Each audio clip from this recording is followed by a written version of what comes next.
بسم الله الرحمن الرحيم. أي بواسطة الغير إما واسطة في الثبوت بأن يجعل الغير القضية كلا ومجموعا بالنسبة إلى المعلومات الثلاثة، وواسطة في العروض بأن يكون الكل حقيقة الغير وينسب الكلية إلى القضية بواسطة هذا الغير، ويؤيده قوله كالكاتب بالنسبة إلى الحيوان الناطق.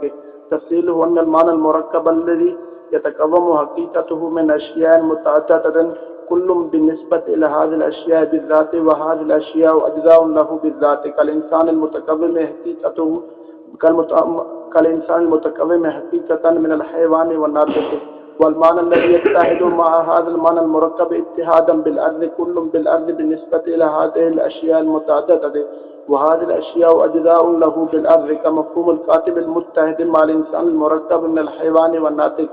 فالقضية حقيقة عبارة عن مفهوم قولنا قول يحتمل الصدق والكذب. ولا شك أن المعلومات الثلاثة ليست أجزاء لهذا المفهوم بالذات، بل هذا المفهوم متحد مع العقل المنعقد في الذهن من هذه المعلومات، وهو كل بالذات. فلا يلزم تحقق هذا المفهوم بمجرد تحقق المعلومات الثلاثة، كما لا يلزم تحقق الكاتب بمجرد تحقق الحيوان الناطق.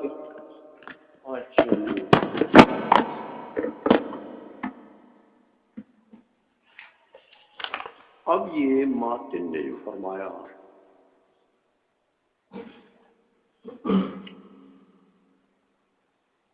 کہ قیل فی حلی ان القضیۃ بالنسبۃ الی تلک المعلومات کل بالعرض،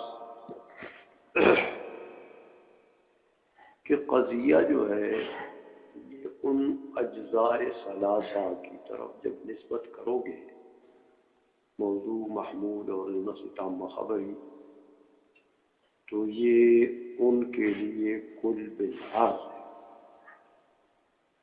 کل بالعرض۔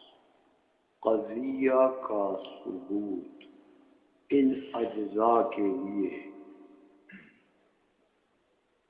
قضیہ کا ثبوت کرو گے ان اجزاء کے لیے،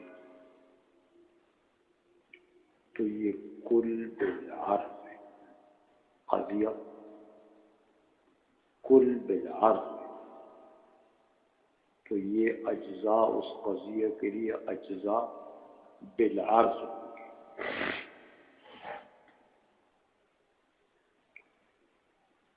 اب کہتے ہیں کل بالعرض جو ہے، ایک شے کا جب ثبوت ہو دوسری شے کے لیے، جیسے یہاں قضیہ کا ثبوت ہے ان اجزاء کے لیے، اور وہ ثبوت خارجی ذہنی نہ،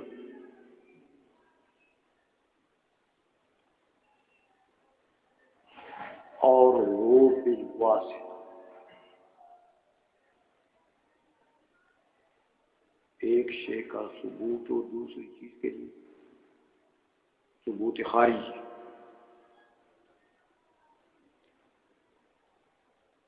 اور وہ ثبوت بالواسطہ۔ تو آپ پڑھ چکے ہیں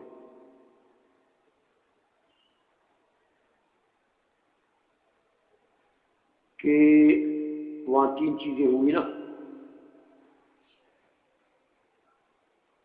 ایک وہ عارض ہوتا ہے جس کا ثبوت ہوتا ہے، ایک اس کا معروض ہوتا ہے جس کے لیے ثبوت ہوتا ہے، مثبت لہو جس کو کہتے ہیں، اور ایک واسطہ ہوتا ہے۔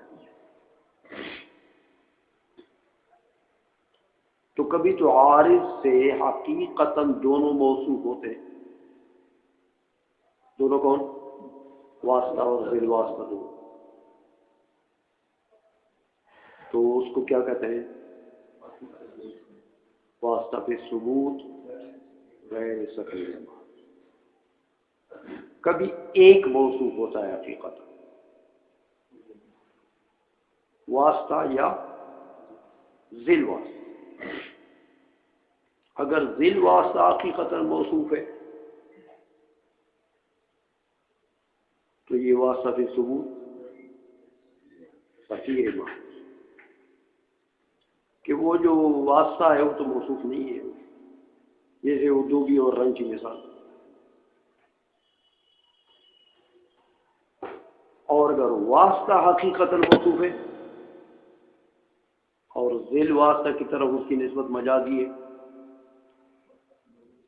تو یہ واسطہ سے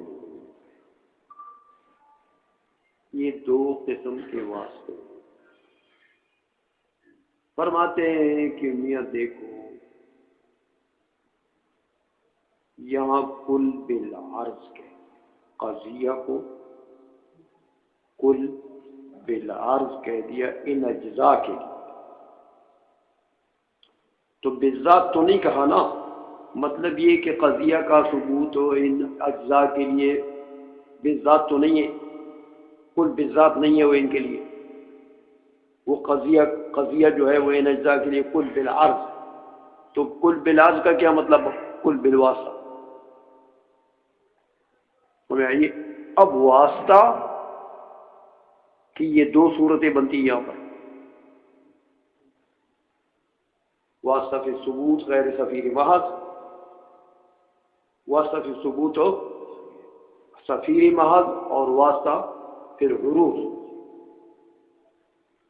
یہ دو صورتیں یہاں پر. تو میں آ گئی ہے کہ وہ واسطہ فی ثبوت سفیر محض بنے تو مطلب یہ ہوگا کہ وہ جو واسطہ ہے وہ تو سفیر محض ہے. اصل موصوف بالعرض جو ہے وہ کون ہے؟ ذیل واسطہ بالذات. فرق یہ ہوگا. اور اگر واسطہ فی العروض بناتے ہو تو مطلب ہے کہ واسطہ موصوف بالذات ہے. فرق یہ ہوگا. وہاں ذیل واسطہ موصوف بالذات، یہاں واسطہ موصوف. فرق یہ ہے دونوں میں، واسطہ فی ثبوت سفیر محض اور واسطہ فی العروض میں یہ فرق ہے. ہمیں آ گئی ہے. تو کلیت کی بات ہے کہ یہ کل ہے بالذات یا کل ہے بالعرض.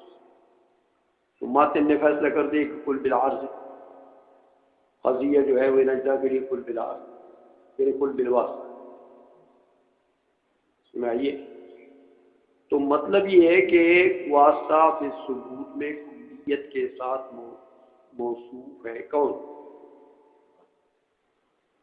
واسطہ فی ثبوت سفیر محض میں موصوف ہے کلیت کے ساتھ کون؟ ذیل واسطہ. سمجھ آئیے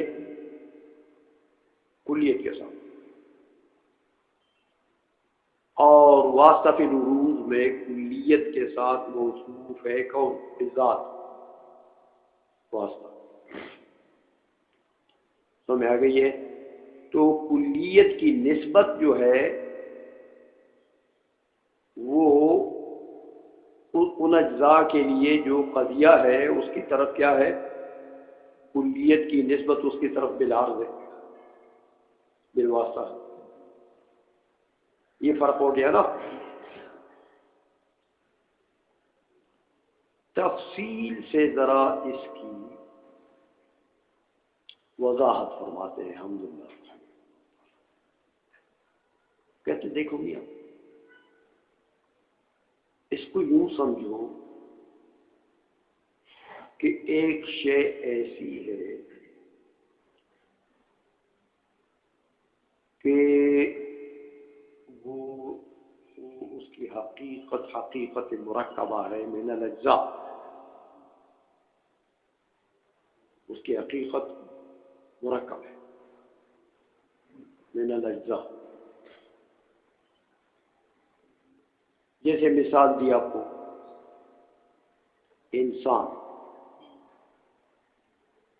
انسان کی ماہیت اور حقیقت، یہ اس میں دو اجزاء ہیں، جنس اور فصل. تو انسان کا ثبوت ہوتا ہے اس مرکب کے لیے، تو یہ اس کے اجزاء ہو گئے اور وہ اس کے لیے کل ہو گئے. سمجھ آ گئی ہے؟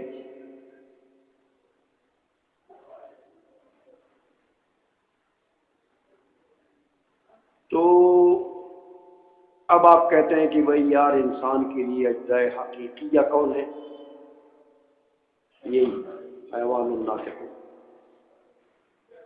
تو انسان ان کے لیے کیا بنا؟ کل. تو وہ کل بالذات اور یہ اجزاء بالذات. لیکن ایک ہوتا ہے کل بالعرض، کہ یہ اجزاء اس کے لیے اجزاء بالذات نہیں بنیں گے اور وہ کل ان کے لیے کل بالذات نہیں بنیں گے. وہ کل بالعرض کون ہوگا؟ کہ اس کل بالذات کے ساتھ اس کا اتحاد عرضی ہو. کل بالذات کون ہوا؟ انسان حیوان ناطق کے لیے. تو اس انسان جو کل بالذات ہے اس کے ساتھ جس چیز کا اتحاد بالعرض، یعنی اس کے لیے عرضی بنے، انسان کے لیے عرضی بنے، وہ ان اجزاء کے لیے کیا ہوگا؟ کل بالعرض. اور یہ اجزاء کیا ہوں گے اس کے لیے؟ اجزاء بالعرض. جیسے کاتب کی مثال دی ماتن نے، یاد ہے کہ کاتب جو ہے میاں یہ حیوان الناطقن کے لیے کاتب کیا ہے؟ کل بالعرض. کیونکہ انسان کے ساتھ کاتب بالقوہ کا کیا ہے؟ اتحاد عرضی. اس کے لیے عرضی ہے. سمجھ آ گئی ہے؟ اب دو کل ہو گئے اور دو قسم کے اجزاء ہو گئے. سمجھ آ گئی ہے؟ ایک کل کون ہے؟ کل بالذات انسان. کس کے لیے؟ یہ اس کے لیے کیا بنے؟ اجزاء. وہ اس کے لیے کل. ایک اس انسان کے ساتھ جو کل بالذات ہے اس کے ساتھ جس کا اتحاد بالعرض ہے، یعنی اس کے لیے عارضی بنتا ہے، وہ کون ہے؟ کاتب بالقوہ. سمجھائیے؟ تو یہ کاتب حیوان الناطقون کے لیے کیا بنا؟ کل بالعرض.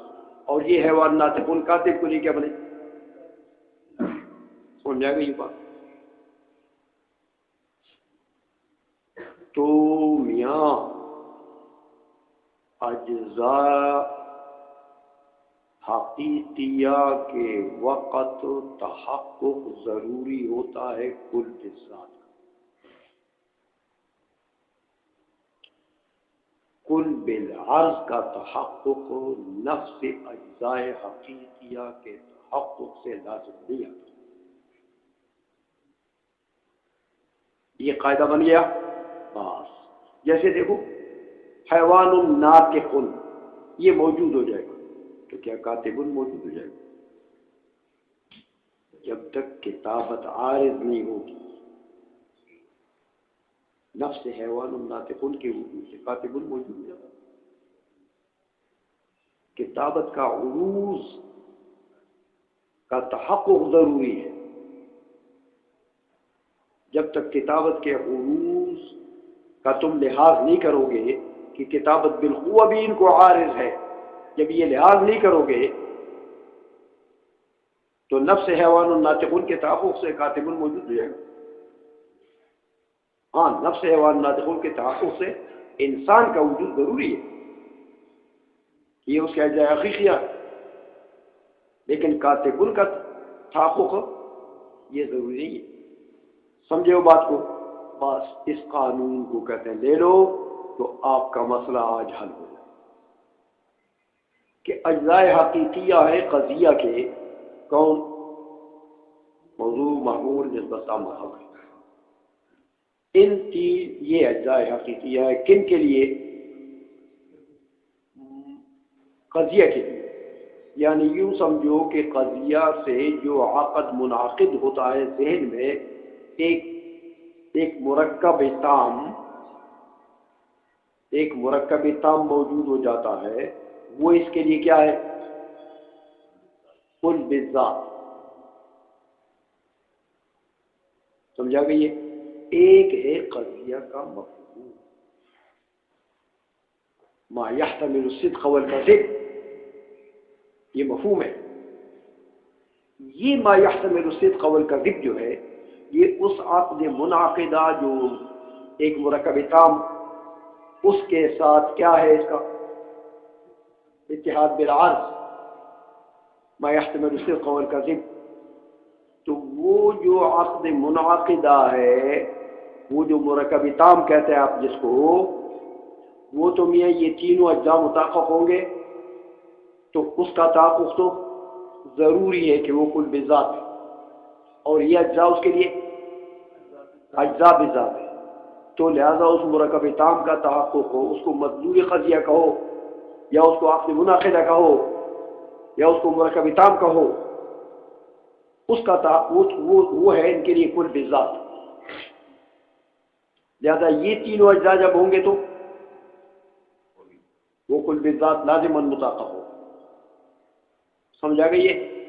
لیکن ضرور نہیں ہے کہ ما يحتمل الصدق والكذب بھی متحقق ہو جائے، کہ ما يحتمل الصدق والكذب جو قضیہ کا مفہوم ہے یہ کل بالعرض ہے. نہیں سمجھ رہے ہو؟ تو اجزاء حقیقیہ کے تحقق کے وقت تو کل بالذات کا تحقق ضروری ہے، وہ عقد منعقدہ کا یا مرکب تام کا ہو اس کا تحقق تو. لیکن ما يحتمل الصدق والكذب کا تحقق بھی ضروری نہیں. یہ مفہوم قضیہ کہلاتا ہے، اور یہ کل بالعرض ہے کہ اس کا اس عقد منعقدہ کے ساتھ اتحاد عرضی ہے. تو جیسے کاتب کا تحقق ضروری نہیں ہے، کب؟ حیوان ناطق کے تحقق کے وقت، جب تک لحاظ نہیں کرو گے عروض کتابت کا تو کاتب متحقق ہو سکتا ہے. اسی طرح تین اجزاء قضیے کے موجود ہو جائیں گے، عقد منعقدہ یا مرکب تام کا ہو وہ تو متحقق ہو کہ وہ کل بذات ہے. لیکن ما يحتمل الصدق والكذب کا تحقق بھی ہوگا جب تین اجزاء آ جائیں گے. تین اجزاء ہوں گے لیکن جب تک اس کی ہیئت وحدانی کا لحاظ نہ ہو اس وقت تک ما يحتمل الصدق والكذب تو متحقق نہیں ہوگا. کہ ما يحتمل الصدق والكذب کیا ہے؟ یہ مفہوم قضیہ ہے اور یہ اس کے لیے کل بالعرض ہے. سمجھ آ گئی ہے؟ یہ آپ کا گویا کہ سبق ہے. آج کھوپڑی میں پوچھے بیٹھ گئی ہے، مثال سے انہوں نے سمجھا دیا نا شاعر. ترجمہ کرو میاں. اے بواسطۃ الغیر، بالعرض کا معنی کیا؟ بواسطہ غیر کے. اب وہ غیر جو ہے اما واسطۃ فی ثبوت یا واسطہ فی ثبوت بنے گا بأن يجعل الغیر القضیۃ بأن يجعل الغیر القضیۃ کلا، کہ غیر نے قضیے کو کل بنا دیا، وہ مجموعا اور مجموعہ بنا دیا، لیکن بالنسبت الی المعلومات. یہ تو واسطہ دیکھا پھر ثبوت ہو گیا سفیر محض. او واسطہ فی العروض، یا بالعرض سے مراد واسطہ فی العروض ہے. وہ کیسے؟ بأن يكون الكل حقیقتاً الغیر، کہ وہ غیر ہی حقیقتاً کل بنے، غیر ہی حقیقتاً.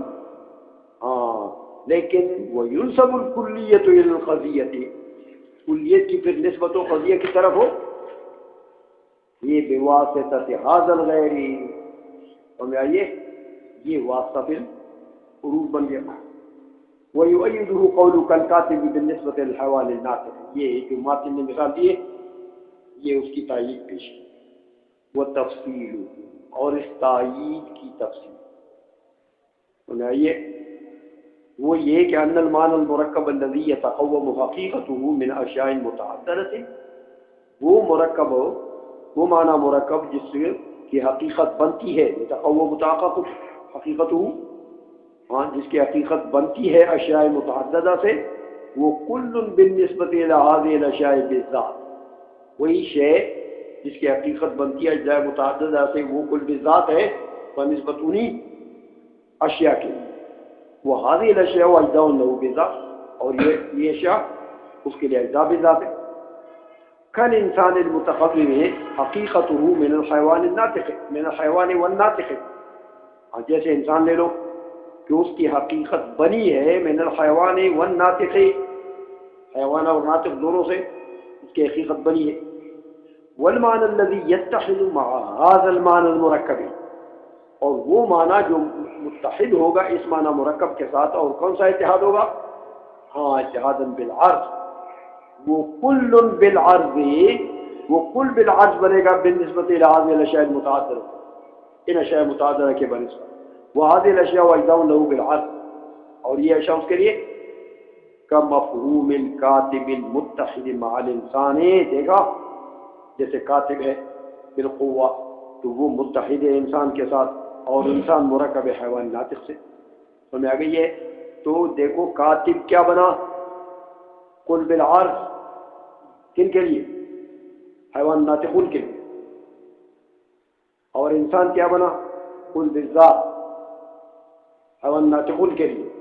تو حیوان ناطق کے تحقق کے وقت قل بالذات کا تحقق تو ضروری ہے، لیکن حیوان ناطق کے تحقق کے وقت قل بالعرض کا تحقق بھی ضروری ہے.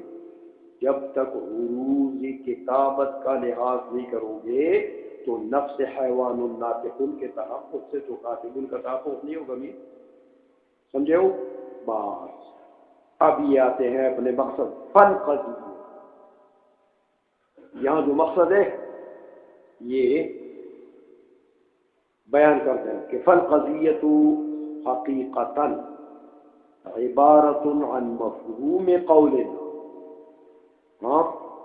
يحتمل الصدق والكذب ولا شك ان المعلومات الثلاثه ليست اجزاء لهذا المفهوم بالذات.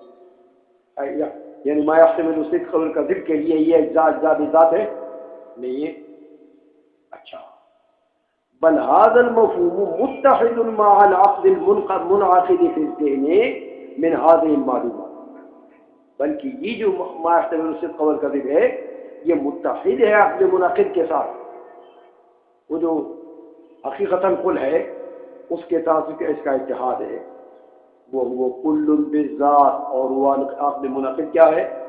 وہ کل بالذات ہے. تو یہ ما يحتمل الصدق والكذب کیا بنا؟ کل بالعرض. سمجھ آ گئی ہے؟ تو فلا يلزم تحقق هذا المفہوم، لہذا یہ يحتمل الصدق والكذب والا مفہوم جو ہے اس کا تحقق لازم نہیں ہے بمجرد تحقق المعلومات الثلاثہ. صرف وہ موضوع محمولہ اور نسبت اگر متحقق ہو جائے تو ضرور نہیں ہے کہ وہ ما يحتمل الصدق والكذب بھی ہو. سمجھ آئیے؟ كما لا يلزم تحقق الكاتب بمجرد تحقق الحيوان والناس. صحیح نا؟ صرف حیوان الناطق متحقق کرے کہ کاتب متحقق ہو جائے گا؟ نہیں. نفس حیوان الناطق سے تو کاتب کا تحقق لازم نہیں آتا جب تک حیوان الناطق کو عروض کتابت کا لحاظ نہیں کرتا، کیونکہ مبدا قائم ہوگا تو مشتقی کا عمل ہوگا نا. تو جب مبدے کے قیام کا آپ نے لحاظ ہی نہیں کیا تو وہ تو نفس حیوان الناطق ہو گیا. تو وہاں انسانوں کا تحقق تو ضروری ہے لیکن کاتب ان کا تحقق ضروری ہے. سمجھے بات کو؟